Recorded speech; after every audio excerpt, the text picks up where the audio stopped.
Hello and welcome to XYZ News at 8. I'm Sophia Valentine and this is Thomas Whitico. Tonight we will be revisiting the Living Room War, also called the Vietnam War, and the effects it had on the American public. We will be interviewing civilians and asking their opinions on the media during the war, and if the media affected their opinions in any way. Now to Mr. Whitico for some news briefs.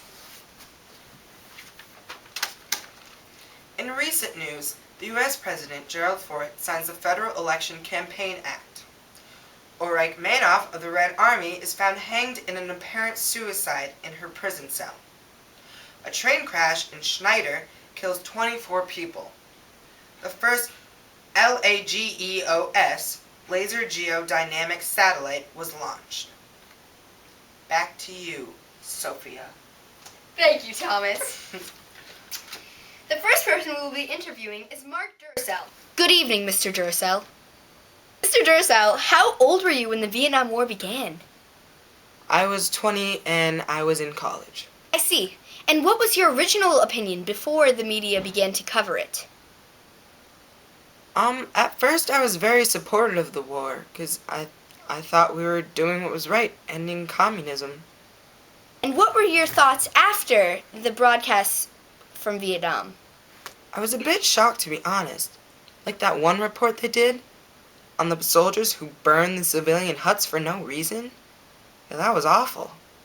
Yes, the burning of Cam Na. Yeah, that's it. I heard in one report that the soldiers were told that the person they were looking for when they were burning the village had already left, but they burned the village anyway for no reason. And that just made me think that we weren't in this to end the spread of communism anymore, but we were in it to show the world how powerful we are.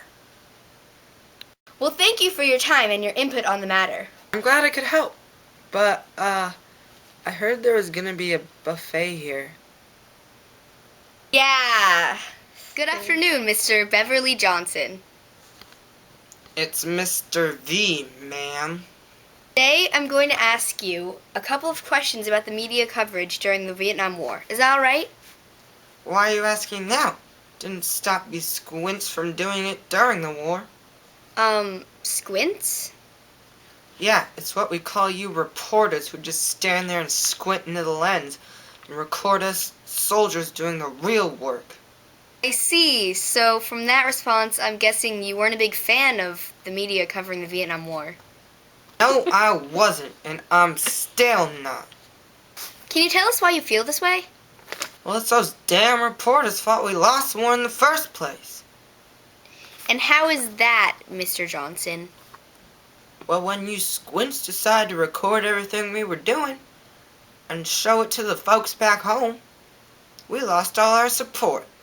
Well, we were doing what needed to be done no matter how unpretty it was. You squints decided to stick your nose in military business. Actually... And all you squints needed to get over to Vietnam was a dumb passport and stupid immunization papers and an idiotic letter from your stupid, dumb broadcasting studio. Yeah, but...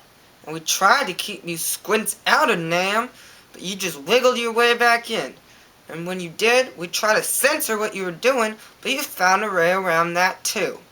And even if we did get you to censor something, you just showed it a couple days later. Okay, thank you for that colorful opinion on the Vietnam War. Good afternoon, Miss Ferry.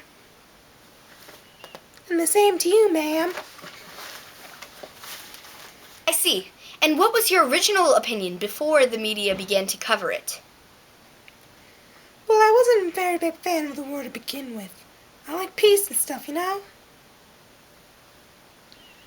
But when the media folks started broadcasting videos about all that stuff they're doing in Nam, it was like, whoa, you know? What did you do to protest the war? Well, I'm a really peaceful person, you know? So I only did things like march in Washington, D.C., and sometimes it was really scary because they would throw things at us that, like, spurted colorful stuff, and it made it really hard to breathe sometimes. Well, thank you for your time and your input on the matter. Yeah, no problem. Want a brownie? I didn't put as much special ingredient in this time. Last time it was a disaster. Now a short commercial break.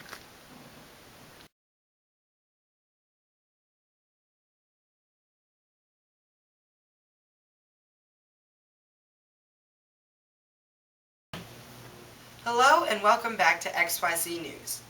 Today is May 30th, 1976. I'm Calder Ronkite, and this is my colleague Josephine Dror. Our topic tonight is the Vietnam War. It is a very controversial topic, so here's some background information. We have a special guest tonight, Serenity Adams, who is a protester in the Vietnam anti-war movement.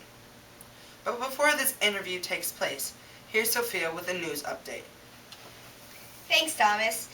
An accident involving a tanker truck carrying ammonia took place in Houston, Texas, resulting in 7 deaths. In Washington, D.C., the Concorde service began.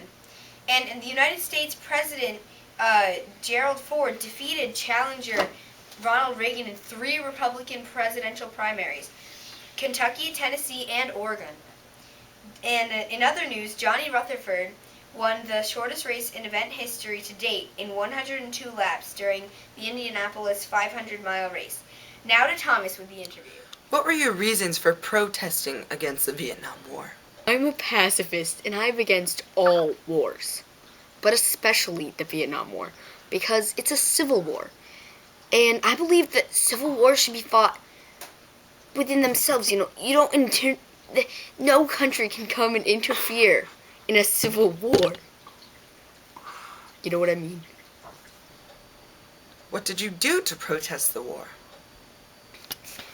We marched, had sit-ins, we wrote letters to Congress, we sang songs, we did everything to fight this war, And the whole movement started, in Berkeley, and that's where I was.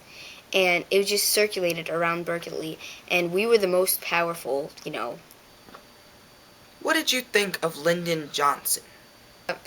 Lyndon Johnson, he did many good things, but when he started escalating the war in Vietnam, and it started to get, to be $12 billion, then the economy really tanked, and people didn't like him for that because of what they saw about Vietnam and everything. So he became very unpopular. And the anti-war movement was really largely responsible for keeping him out of office a second term. That just shows how powerful that a group of people can be if they work together. You are part of the counterculture. Yes, we were called hippies, We believed in living simply and not having lots of material things. And, we came together. We were one of the first generations to really make a difference in society. Do you know anyone who tried to avoid being drafted into the war? My husband was very against the war. And so, he went into the National Guard, which prevented him from having to go to the war or go to jail, because people who were in the National Guard didn't have to go to war. So he didn't have to burn or tear up or return his drafting cards like most men did.